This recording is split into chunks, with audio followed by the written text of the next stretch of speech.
The story of Henry Clay Frick. On a stormy winter night in 1849 in the town of West Overton, Pennsylvania, a son was born to Elizabeth and John Frick, destined to one day be the Coke King of America. As a boy, the son Henry suffered from ill health, but his life on his father's farm helped him to overcome his physical ailments, and he grew into a stalwart lad. After working 3 years as a bookkeeper in his uncle's distillery, Henry decided at 21 years of age that the only way he would ever achieve great wealth was to enter business for himself. One day, the young man and a group of 4 of his friends approached a little office in Connellsville, a town in the heart of the coal district. Here we are. Oh, why did you bring us down to this dingy-looking office, Henry? It looks more like a hole in the wall than an office. Why are you grinning, Henry? Use something up your sleeve. Sit down. I want to talk to all of you about a serious matter. You sound like the chairman of a board of directors calling a meeting to order. Well, in a sense, I am. What do you mean? Is this a joke? No, it isn't a joke. I have a proposition to make. Go ahead, let's hear it. What's on your mind, Henry? Yeah. Well, as you fellows know, I've always wanted to be an artist, to write. But now I realize that, well, I'd better make some money first.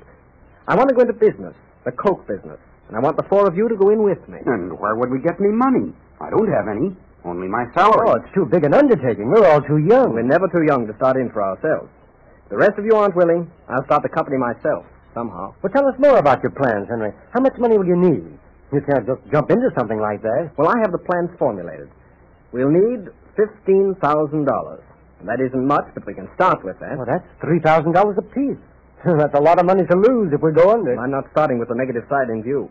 I'm going to make our company a success, with your help, if you're willing. You've always had the ability to make people believe in you, Henry. Even when you were a kid in school. I'll go in with you. Mm-hmm, so will I. And I. Oh, I forgot to mention that I've just rented this dingy hole, as you called it. It's going to be our first office.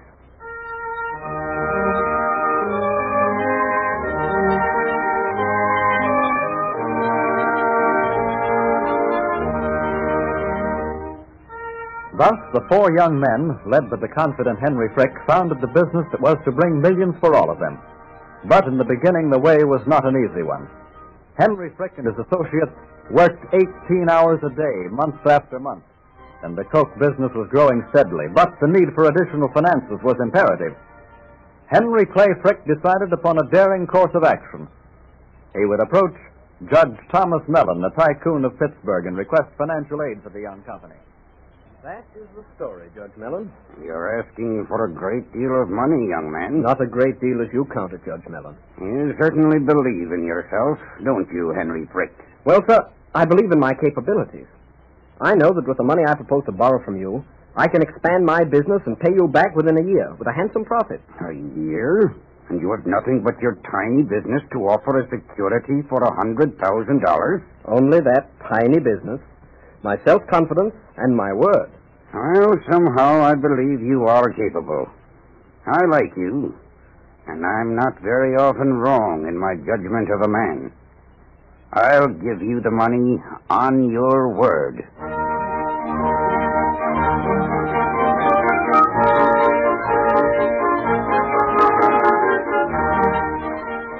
And Judge Thomas Mellon's belief in Henry Clay Frick was the beginning of the expeditious rising of a man whose name was to go down in American financial history as a genius. A King Midas whose every negotiation became an amazing success.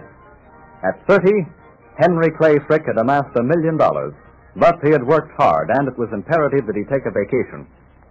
With Andrew Mellon, later Secretary of the United States Treasury, he sailed for Europe, and the trip was indeed a revelation for the youthful millionaire. The centers of art and culture in the old world drew him like a magnet. Then he returned to America and married Adelaide Howard Childs. On their wedding trip to New York, he received a call from Carnegie. I've been watching your career for some time, Henry. Yes? I like the way you do business. Well, that is flattering, coming from Andrew Carnegie. Not flattering, just common sense. Henry, how would you like another partner in your business? That would depend entirely on the person wishing to invest in the company. Would you have any objections to me as a partner? I think not. You don't seem surprised. There's no reason to be. The H.C. Frick Coke Company is the largest coke company in the world. The business is important enough, even for Andrew Carnegie to take an interest in it. How much stock will you sell me? Not too much. The majority must always be mine. You know, it has always been a habit of mine in the past to control the stock of the companies in which I am interested. Well, then, sir, I'm afraid you'll have to change that habit in this instance. The controlling interest is mine, and I mean to keep it.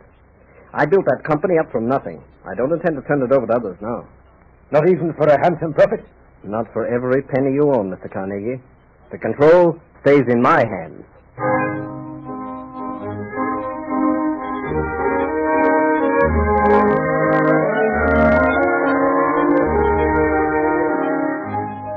Andrew Carnegie purchased stock in the company, but Henry Clay Frick kept the majority in his hands, despite Andrew Carnegie's endeavoring to obtain control. For a while they quarreled over company policy, but finally the two business geniuses forgot their differences, and Carnegie even invited Frick to become a partner in Carnegie Brothers and Company. Then Frick completely reorganized the steel business. It was an Herculean task, but he succeeded in organizing and controlling the world's largest steel and coke operations. Then came the industrial strike in Homestead, Pennsylvania in 1892. The violence was increasing in intensity. Carnegie was in Scotland and Frick in sole charge. In the conference room of the company offices, a group of white-faced, tight-lipped men were seated. Better get back from the window, Henry. Don't let them see us. Yeah, they make enough noise for a looting army. Well, the mob is getting larger all the time. Now, they're fighting the guards in order to get into the building. Just look at them. There must be 5,000 men out there. This plant and this building are private property. If I have to ask the governor to call out the militia, I'll defend this property from the hands of that mob. You got to get out of here. It's suicide to stay here. That mob is crazy. They won't stop at any violence. This is my property. I won't sneak away. I fight for the things that belong to me.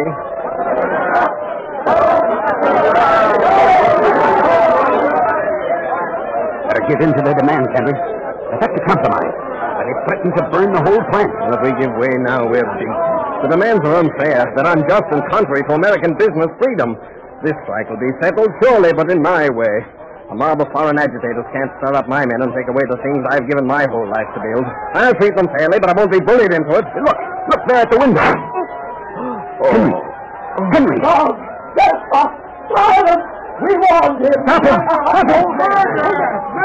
Henry, are you all right? Yes, I'm all right. Just a slight wound, I think. Get a doctor, quickly! The doctor caught him! Bring him in! Who is he? Bring him in!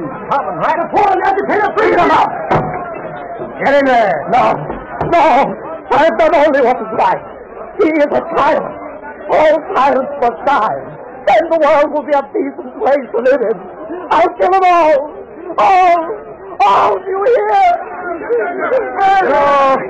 No, wait. He's not to blame.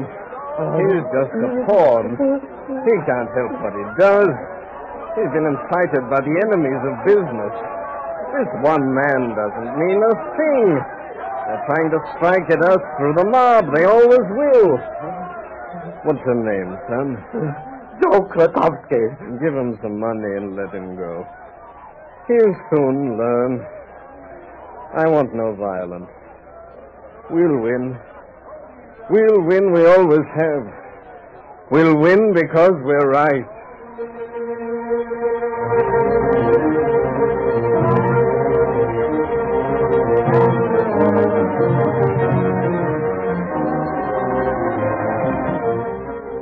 And Henry Clay Frick did win through those chaotic days of bloodshed and strife.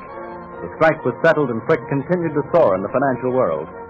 In 1901, he acted as intermediary between the Morgan interests and the Rockefeller interests in the formation of the United States Steel Corporation. He found time to act as director in railroad developments and in 1905 helped to reorganize the Equitable Life Insurance Company. He was now living in New York in a handsome mansion on Fifth Avenue. In the pretentious house was constructed an art gallery. A new picture by one of the old masters was being hung, and Henry Clay Frick stood by with his son, watching the workmen. This art gallery and the treasures in this house represent a boyhood dream to me, son. Well, I didn't think you were ever inclined to dreaming of pictures and art treasures, Father. No, I don't suppose you would think that of me. But when I was 15 years old, I thought that someday I might be a great writer. My life turned out differently than I had planned it in those days. But you're one of the country's most powerful financiers. Now, surely that's worth more than a boyhood dream. If it could have been possible to combine the dream and the actuality. But if I could not create things of beauty myself, at least I can collect those of the great masters, eh? Well, this house is like a museum, Father. Every day you add something more to the collection. I shall spend the rest of my life doing that, son. And someday this house and all the collection will be given to the public as a museum. Beauty should be the birthright of every human being. These art treasures should be available for all the world to see. Well, do you think that your artistic dreams did anything to help your career as a businessman, Father? Why, yes, son, I'm certain they did. The beauty of pictures and of literature gave me an awareness, a sensitiveness, which was my greatest mainstay in the business world. Without vision, a man does not dare to do things which involve risks. And without daring, a man will never move beyond his own door.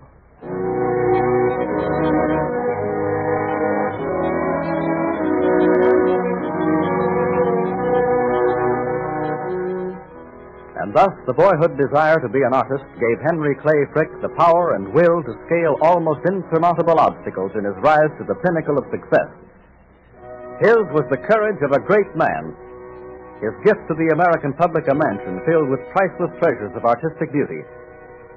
The gift has become a museum which thousands of people visit every year. Here is housed one of the finest collections of works of the great masters the world has ever known.